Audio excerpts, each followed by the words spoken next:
Next, she is no stranger in the Houston community. I think of her as a philanthropist. She's always out supporting great causes, and she makes a positive difference here in the Houston community. At this time, that is none other than Dr. Carolyn Farb. Will you please roll the tape?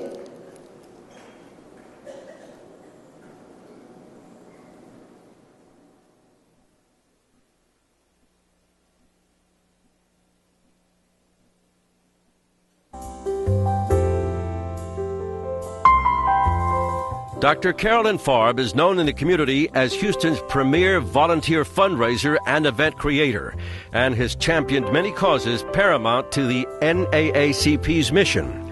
She dedicates her time pushing the agendas of medical research, children's issues, education, environmental racism, HIV/AIDS, legal advocacy for the wrongly incarcerated, and abolition of the death penalty.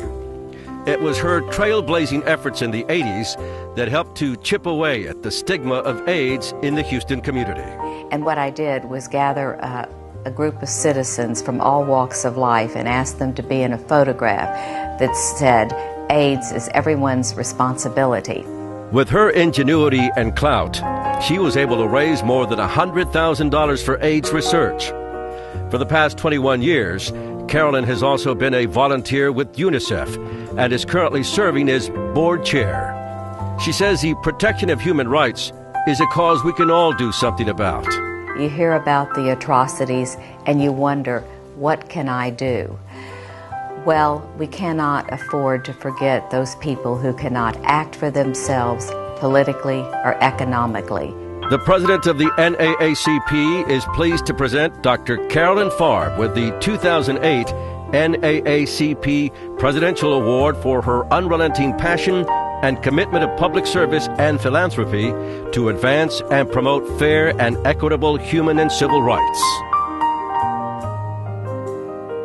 A round of applause. I would like to present this to Dr. Carolyn Farb.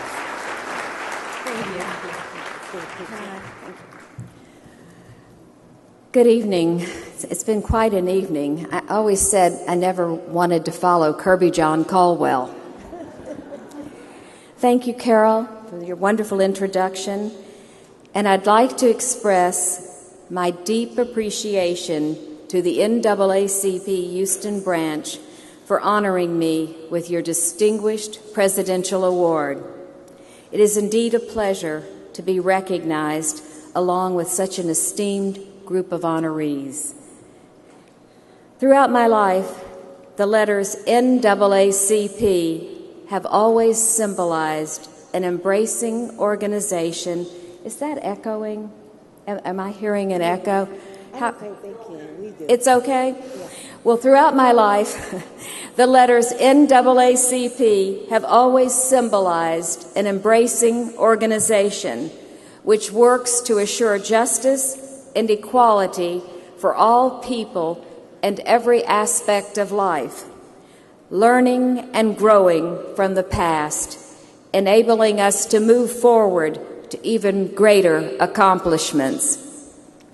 Education is the key to breaking down barriers, opening doors, and creating opportunities for all. It empowers both young and old alike to realize their hopes and dreams.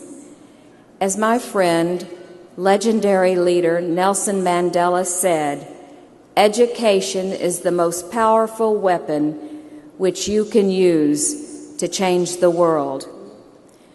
For me, volunteerism transcends politics, race, and religion. Among the many charitable causes that have touched my heart is my work with the Texas Defenders Service and the Texas Innocence Network, which provides legal counsel for those on death row who are innocent. As the tape said, for 21 years I have volunteered with UNICEF to raise funds for the prevention of HIV/AIDS and other child survival programs, including the education of women and children throughout developing nations. For the first time in UNICEF's 60-year history, after Hurricane Katrina, the United States government requested UNICEF assistance. UNICEF shipped enough educational and recreational supplies for 350,000 children and teachers, and the NAACP was our partner on the ground distributing the emergency supplies to schools throughout the Gulf Coast region, including Houston.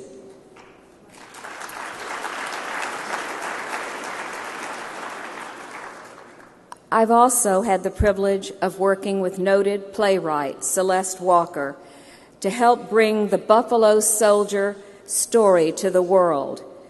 The Buffalo Soldier mutiny film will be shown at the Museum of Fine Arts, Houston, on February the 21st and 22nd, 2009. That incident is what started the NAACP in Houston in 1918.